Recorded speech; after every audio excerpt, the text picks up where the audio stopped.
దేవుని పరిశుద్ధ నామమునకు మహిమ కలుగునగాక. మన రక్షకుడును విమోచకుడునైన యేసుక్రీస్తు వారి నామములో ఈ పునరుద్ధాన దినమందు శుభములను తెలియజేయుచు ఉన్నాను. ప్రభువునందు ప్రియ దేవుని బిడలారా, లోకములో జరుగుతున్న సకల పరిశుద్ధుల ఆరాధనలన్నీ దేవుడు భారవహిస్తూ తన ప్రజలకు ఏది అవసరమో తన దాసుల మూలముగా అనేక ఆత్మీయ విషయములను బయలుపరుచుచూ ఉన్నాడు. క్రైస్తవ మార్గములోనికి వచ్చిన ప్రతి ఒక్కరము ఆయన వాక్యానుసారముగా నడుచుకోవడానికి, వాక్యము చొప్పున మన జీవితం కట్టబడుటకును, మరి ప్రభు సన్నిధిలో పాలు పొందుతున్న ప్రతి కుటుంబాలను దేవుడు తన ఆశీర్వాదముల చేత నింపునుగాక. కనుక నా ప్రియ దేవుని బిడ్డలారా, మన ధ్యానార్థము నిమిత్తము పరిశుద్ధ లేఖనములలో యోహాను సువార్త 2వ అధ్యాయము 1వ వచనము నుండి 11వ వచనం వరకు మనము గమనించినప్పుడు, యోహాను సువార్త 2వ అధ్యాయము 1వ వచనము నుండి 11వ వచనం వరకు గమనించినప్పుడు, 3వ దినమున గలిలయలోని కానా అను ఊరిలో ఒక వివాహము జరిగెను. యేసు తల్లి అక్కడ ఉండెను. యేసును ఆయన శిష్యులను ఆ వివాహమునకు పిలువబడిరి. ద్రాక్షారసమైపోయినప్పుడు యేసు తల్లి వారికి ద్రాక్షారసము లేదని ఆయనతో చెప్పగా, యేసు ఆమెతో, అమ్మా, నాతో నీకేమి? నా సమయము ఇంకనూ రాలేదనెను. ఆయన తల్లి పరిచారకులను చూచి, ఆయన మీతో చెప్పునది చేయుడనెను. యూదుల శుద్ధీకరణాచార ప్రకారము 2-3 తూములు పట్టు 6 రాతి బాణలు అక్కడ ఉంచబడి ఉండెను.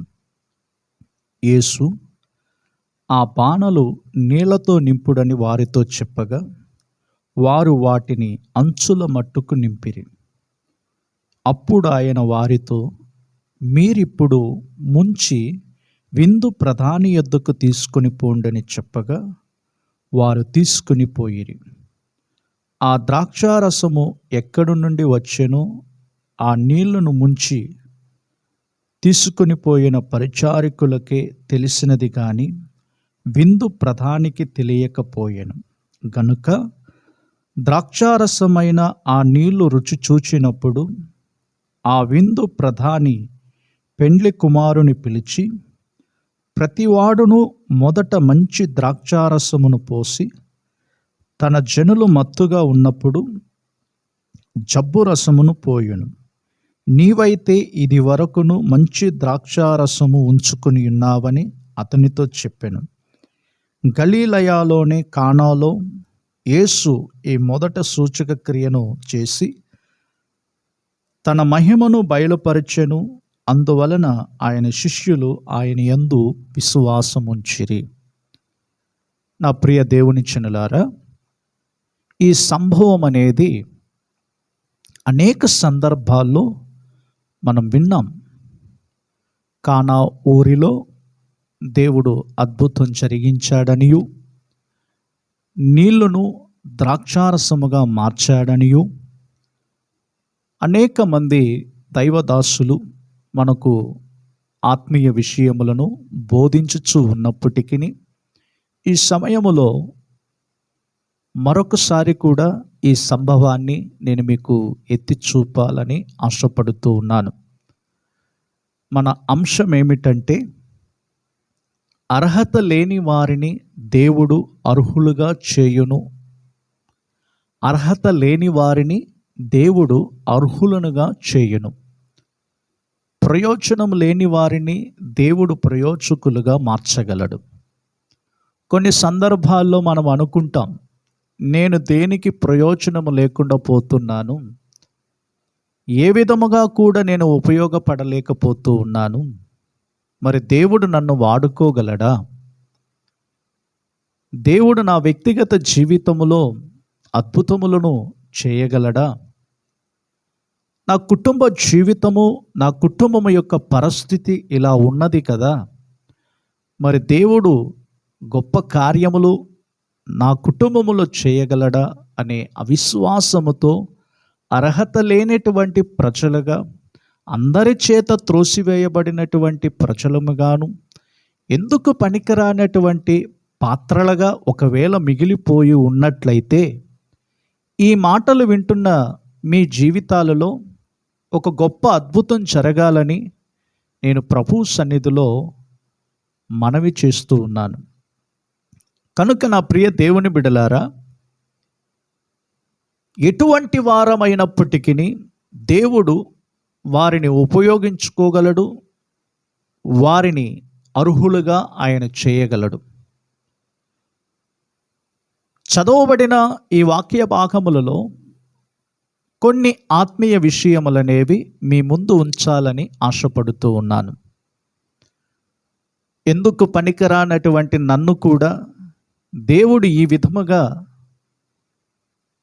తన సువార్తను ప్రకటించడానికి ఇలా ఉపయోగించుకుంటూ ఉన్నాడన్నట్లయితే నేను దేవునికి కృతజ్ఞుడనై ఉన్నాను. చిన్ననాటి ప్రాయములో అనేక సందర్భాల్లో నేను తలంచాను, నన్ను చూసిన వారు ఎందుకు ప్రయోజనం లేనటువంటి వ్యక్తి అని చెప్పారు. కానీ ఈరోజు ఈ సువార్తను ప్రకటించడానికి, ఈ విధముగా దేవుని వర్తమానములను అందించడానికి దేవుడు నన్ను కూడా ఉపయోగించుకున్నట్లుగానే ప్రతి ఒక్కరిని ఆయన ఉపయోగించుకోగలడు. నా ప్రియ దేవుని బిడ్డలారా, హెబ్రీయులకు రాసిన పత్రిక 11వ అధ్యాయము 6వ వచనములో ఒక మాట నేను చదివి మీకు వినిపిస్తాను. విశ్వాసము లేకుండా దేవునికి ఇష్టడయుండుట అసాధ్యము. దేవుని యొద్దకు వచ్చువాడు ఆయన యున్నాడనియు తన్ను వెదకు వారికి ఫలము దయచేయవాడనియు నమ్మవలెను కదా. యోహాను సువార్త 2వ అధ్యాయము 11వ వచనములో చివరి భాగములో మనం చదివాము, తన మహిమను ఆయన బయలుపరిచినప్పుడు ఆయన శిష్యులు ఆయన యందు విశ్వాసముంచిరి అని చెప్పారు. ప్రభు సన్నిధిలో పాలు పొందుతున్న వారు అందరము పునరుద్ధాన దినమందు దేవుని ఆలయములోనికి, దేవుని మందిరములోనికి అడుగు పెట్టుచున్న ప్రతి ఒక్కరూ విశ్వాసముతో దేవుని యొద్దకు వచ్చినప్పుడు దేవుడు వారి యొక్క విశ్వాసాన్ని ఘనపరచుచూ ఉన్నాడు. ఏదో ఒక నామకార్థముగా దేవుని ఆలయములోనికి అడుగుపెట్టి, దేవుని మందిరములోనికి అడుగుపెట్టి, నా జీవితములో ఇంకను ఈ భారాలు, ఈ కష్టాలు, ఈ వేదనలు అలాగే ఉన్నాయి కదా, మరి దేవుడు ఎక్కడ గొప్ప కార్యములు చేశాడు, నన్నెందుకు ఉపయోగించుకోలేకపోతున్నాడని ఒకవేళ ఈ సమయంలో నీ హృదయములో అలాంటి ఆలోచన కలిగి ఉంటావేమో, ఒక్కసారి ఆలోచించు. పనికిరాని పాత్రలైనటువంటి మనము దేవుడు మనలను పనికొచ్చేవారుగా మార్చగలడు, మనము ఆయన యందు విశ్వాసం ఉంచినప్పుడు. చదవబడిన వాక్య భాగములలో గలిలయ అనే ప్రాంతములో కానా అను ఊరిలో ఒక వివాహము జరుగుతుందంట. ఆ వివాహమునకు యేసు ప్రభువారును ఆయన శిష్యులను, యేసు ప్రభువారి యొక్క తల్లిగారు కూడా ఆహ్వానించబడ్డారు. మరి ఆ వివాహం అనేది యూదుల ఆచార ప్రకారముగా మనము గమనించినప్పుడు ఒక వారము మట్టుకు ఆ వివాహ విందు కార్యక్రమములు అనేవి జరుగుతూ ఉంటాయి. అలా జరుగుతున్న సమయములలో ఎవరైతే ప్రముఖులుగా వస్తూ ఉన్నారో, ఎవరైతే పేరు ప్రఖ్యాతి కలిగిన వ్యక్తులుగా వస్తున్నారో, ఎవరైతే ఆస్తిపరులుగాను ధనికులుగాను ఆ వివాహ విందు కార్యక్రమాలకు పాలు పొందుతూ ఉన్నటువంటి వారు ఎవరైతే వస్తున్నారో వారందరికీ ద్రాక్షారసం అనేది పోయబడుచు ఉండును. ఇటువంటి సమయములో ద్రాక్షారసం అయిపోయినదని యేసు ప్రభు వారి యొక్క తల్లిగారు యేసు ప్రభు యొద్దకు వచ్చి తెలియజేస్తూ ఉన్నది. ఇదిగో వారికి ద్రాక్షారసం అయిపోయినదని చెప్పినప్పుడు యేసు ప్రభువారు తెలియజేసిన జవాబు ఏమిటంటే, నా సమయం ఇంకనూ రాలేదు అని చెప్పి ఆమెతో చెప్పాడు. కానీ తన పరిచారికులతో చెప్పిన మాటలు ఏమిటంటే,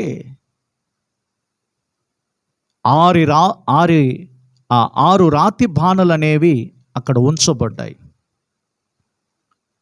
ఆ రాతి బాణల నిండా నీళ్లను నింపుమని చెప్పి తన పరిచారికులతో చెప్పాడు. మరి వారు ఏం చేశారు? ఆ బాణలు ఎక్కడ ఉంచబడ్డాయి, ఆ బాణలు ఉంచబడిన స్థలం ఎక్కడ ఉన్నది అని మనం గమనించినట్లయితే, అవి కాళ్ళు చేతులు కడుగుకునేటువంటి స్థలములో ఉంచబడతాయి. మరి లోపలికి వచ్చేటప్పుడు కాళ్ళు చేతులు కడుగుకొని వారు లోపలికి వస్తూ ఉంటారు. మరి ఇవి ఎక్కడ ఉంచబడతాయో మనందరము కూడా ఎరిగిన ఒక సత్యమై ఉన్నది. అలాంటి ఆ రాతి బాణలలో నీళ్ళ చేత నింపబడినప్పుడు ఆ నీళ్లు ద్రాక్షారసముగా యేసు ప్రభువు వారు మార్చాడు. చూడండి నా ప్రియ దేవుని బిడ్డలారా, నీళ్లను గురించి మనం గమనించినట్లయితే వాటికి రంగు ఉండదు, వాటికి వాసన ఉండదు, వాటికి రుచి ఉండదు. మరి దేవుని యొక్క సృష్టి అంతటి మీద తాను మహిమా ప్రభావములు కలిగిన ఒక వ్యక్తి అయి ఉన్నాడు. ఎందుకంటే దేవుడు సర్వశక్తిమంతుడు, సర్వవ్యాప్తిగా ఉన్నాడు, సర్వోన్నతమైన దేవుడుగా ఉన్నాడు గనుక ఆయన నీళ్ళ మీద నడవగలడు. ఆయన సముద్రమును గాలిని గద్దించగానే అలలు ఆగిపోతున్నాయి, పెనుగాలి అనేది ఆగిపోతూ ఉన్నది.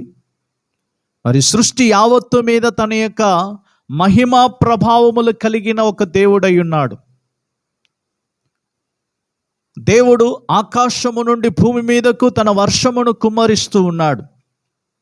ఉచితముగా తన వర్షాన్ని మనకు అనుగ్రహిస్తూ ఉన్నాడు. అయితే మానవుడు చేసే పనులేమిటో తెలుసా? రంగు, రుచి, వాసన లేనటువంటి నీళ్లను బాటిల్తో అమ్ముతూ ఉంటారన్నమాట. కనుక నా ప్రియ దేవుని బిడలారా, ఇక్కడ మనము గమనించవలసినటువంటి ప్రాముఖ్యమైన అంశం ఏమిటంటే, మన జీవితంలో ఏదైనా పని లేకుంటే ఏ కార్యములైనా మనము చేయాలి అని అనుకున్నప్పుడు ప్రతి విషయమును దేవునికి మనం అప్పగించినప్పుడు దేవుడు దానిని అద్భుతముగా చేయగలడు. ఒకవేళ మనకు అసాధ్యముగా ఉన్న కార్యములన్నీ కూడా దేవుని చేతికి మనం అప్పగించినప్పుడు సమస్తమును సుసాధ్యముగా ఆయన మార్చగలడనే విశ్వాసం మనకున్నదా?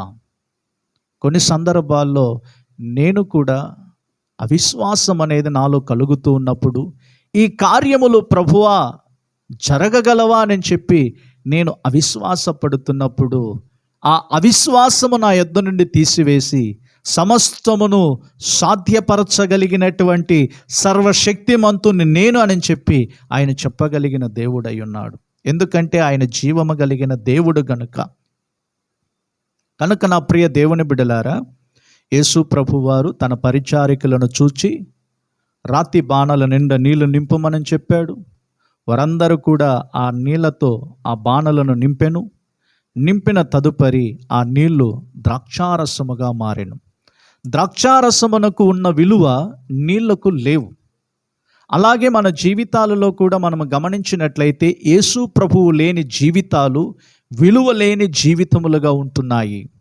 యేసు ప్రభువు లేని కుటుంబాలు విలువ లేని కుటుంబములుగా మారుతూ ఉన్నాయి. యేసు ప్రభువు లేనటువంటి ఎవరి జీవితాలలో అయితే యేసు ప్రభువు లేకుండా ఉంటున్నారో వారు అనర్హులుగా మార్చబడుతూ ఉన్నారు. కనుక నా ప్రియ దేవుని జనమా, అర్హత లేనటువంటి మనలను దేవుడు అర్హులుగా చేయుచున్నాడంటే, ఏ యోగ్యత లేనటువంటి మనలను యోగ్యులుగా మార్చగలుగుతూ ఉన్నాడన్నట్లయితే, మన ప్రభువు మనతో ఉన్నప్పుడు మనము ఆశీర్వదింపబడిన జనాంగమై ఉన్నాము. కనుక ఈ పెండ్లి విందులో నీళ్లను ద్రాక్షారసముగా మార్చిన ఆ సంభవం అనేది మనకు ఏమి నేర్పిస్తున్నది అని మనం గమనించినట్లయితే, మన ప్రతి విషయములోనూ మనకు అసాధ్యమైన కార్యములన్నిటిలో కూడా దేవుని యొక్క హస్తము మనకు తోడుగా ఉన్నప్పుడు, దేవుడు మనకు తోడుగా ఉన్నప్పుడు సమస్తమును సుసాధ్యముగా ఆయన చేయగలడు. కనుకనే దేవుడు చెప్పినటువంటి మాటలలో నాకు అసాధ్యమైనది ఏదైనా ఉన్నదా అని చెప్పుచూ ఉన్నాడు. కనుక దేవునికి సమస్తమును సాధ్యమైనది. ఆయన ఏదైనా చేయగలడు. అద్భుతాలు చేయగలడు, ఆశ్చర్య కార్యములు జరిగించగలడు, సూచక క్రియలను జరిగించగలడు. ఆయన యందు విశ్వాసం ఉంచుచున్న ప్రతి ఒక్కరి జీవితాలలో, కుటుంబాలలో ఒక గొప్ప కార్యములు ఆయన చేయగలడనే విశ్వాసం దేవుని బిడలమైన మనకు కలిగి ఉండాలి. కనుక నా ప్రియ దేవుని బిడలారా, మనలో ఒక గొప్ప విశ్వాసము దేవుని యందు ఉంచుదాం. ఆ విశ్వాసం అనేది మనం కాపాడుకోవాలి. కడవరి దినాలలో విశ్వాసము లేని ప్రజలుగా మారిపోకుండానట్లు. మనిషి కుమారుడు భూమి మీదకి దిగి వచ్చినప్పుడు విశ్వాసమును కనుగొనున. సాతానుడి యొక్క ముఖ్య ఉద్దేశం ఏమిటంటే ప్రతి ఒక్కరిలో కూడా విశ్వాసాన్ని తీసివేయాలని చూస్తూ ఉంటాడు. ప్రభువు మీద ఉన్న నమ్మకాన్ని తొలగించాలని చూస్తూ ఉంటాడు. ఒకవేళ నీవు అర్హత లేనటువంటి జీవితం కలిగి ఉన్నట్లయితే ప్రభువు నిన్ను అర్హులుగా చేయగలడు. ఎందుకు ప్రయోజనం లేని పాత్రలుగా ఒకవేళ ఉన్నట్లయితే నిన్ను ప్రయోజకునిగా ఆయన చేయగలడు. నీకు ఒకవేళ అసాధ్యముగా ఉన్న కార్యములు ఏవైనా ఉన్న ఎడల ప్రభువు నందు విశ్వాసం ఉంచి, ప్రభువా ఈ కార్యములో నాకు జయమును దయచేయండి, ఈ పనులలో నాకు జయమును దయచేయండి అని చెప్పి మనం దేవుని యందు విశ్వాసం ఉంచి ప్రార్థించినప్పుడు ఆ కార్యములను అద్భుతముగా ఆయన చేయగలడు. అద్భుతములను చేయి దేవుని యందు విశ్వాసం ఉంచినప్పుడు మన కుటుంబములలోనూ, వ్యక్తిగత జీవితములలోనూ దేవుడు గొప్ప కార్యములను చేయగలుగుతూ ఉన్నాడు. కనుక నా ప్రియ దేవుని బిడలారా, దేవుడు ఏ విధముగా మనలను నడిపించాలని అనుకుంటున్నాడో ఆయనకు సమస్తమును అప్పగించి, ఎందుకంటే ఆయన చెప్పునది చేయుడే అని చెప్పబడింది. కనుక దేవుని బిడలో ప్రతి ఒక్కరము కూడా ఆయన ఏదైతే మన జీవితంలో జరిగించాలని అనుకుంటున్నాడో దానికి మనం అప్పగించినప్పుడు ఆయన మనకు సమస్తమును సాధ్యపరిచే దేవుని హస్తములు మనం అప్పగించుకున్నప్పుడు ఆయన మన జీవితంలోను, కుటుంబములోను పలు విధాలుగా ఆయన క్రియ చేయగల దేవుని యందు మనము విశ్వాసం ఉంచినప్పుడు మన కుటుంబములో దేవుడు తన ఆశీర్వాదముల చేత నింపును. కనుక నా ప్రియ దేవుని బిడలారా, ఒకవేళ అసాధ్యముగా ఉన్న కార్యములు ఏవైనా ఉన్నట్లయితే ప్రభువుకు అప్పగించుకొని వాటిని సాధ్యపరచుకోవడానికి దేవుడే మనందరికీ సహాయము చేయునుగాక. ప్రేమ కలిగిన మా తండ్రి, మీకు స్తోత్రాలు చెల్లిస్తూ ఉన్నాము. ఆశీర్వదించబడిన ఈ పునరుత్థాన దినమందు మరి కనా ఊరిలో ప్రభువ ఆ పెండ్లి విందులో మీరు అద్భుతాన్ని చేసిన విధముగానే మా అందరి జీవితాలలో అర్హత లేనటువంటి మమ్ములను అర్హులుగా చేయాలని మీరు ఏ విధముగా తలంచారో ఆ ప్రకారముగానే మమ్మల్ని అందరినీ కూడా ప్రభువ మీరు నడిపించమని ప్రార్థిస్తూ ఉన్నాము.